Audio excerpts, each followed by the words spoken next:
It is getting worse. That is what we keep hearing from residents, from workers here on the island and city officials as frantic sandbagging efforts and pumping efforts continue here to try to protect homes.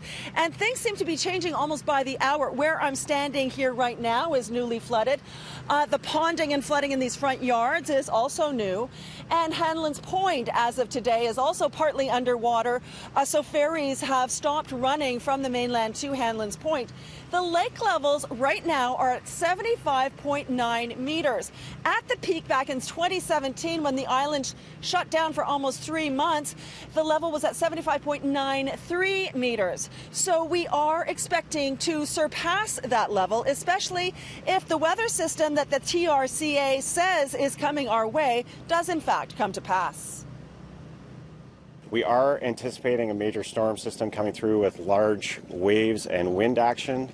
That storm tomorrow evening will be wind from the northwest, and that northwest wind is particularly problematic for Algonquin Island.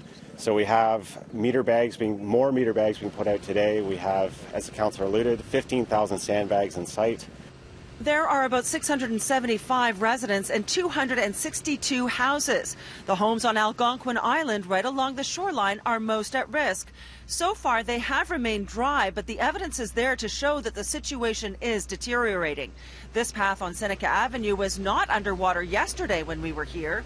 And this roadway at the Algonquin Bridge became covered in a matter of minutes this afternoon. The water might come into the houses, actually come in to infiltrate right into the homes, and then that's a disaster. The city has dedicated an enormous amount of resources to try to keep the islands dry, with the primary focus right now being protecting the homes.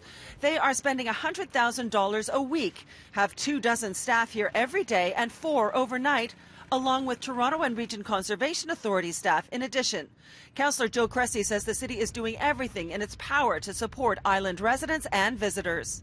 We're doing everything within our means to ensure that the island is open and safe. I mean, listen, you can imagine if you live in a house and you're seeing water going over a break wall, how distressing that is. I mean, that is not an easy experience.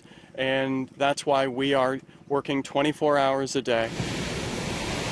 After the flooding of 2017, the city commissioned a report asking the Conservation Authority to come up with long-term solutions to what appears will be a regularly occurring crisis. It is to be released in June, but one longtime resident has some ideas.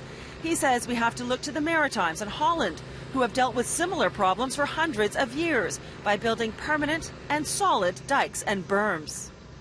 We have to now assume we're going to have this flooding situation again and again. And it's going to be, this was a 2-year cycle, maybe it's 3 years, maybe it's 1 year, maybe it's all the time. It seems to me clear that when you look at what's supposed to be happening, melting of the Arctic and so on, water levels are going to go up.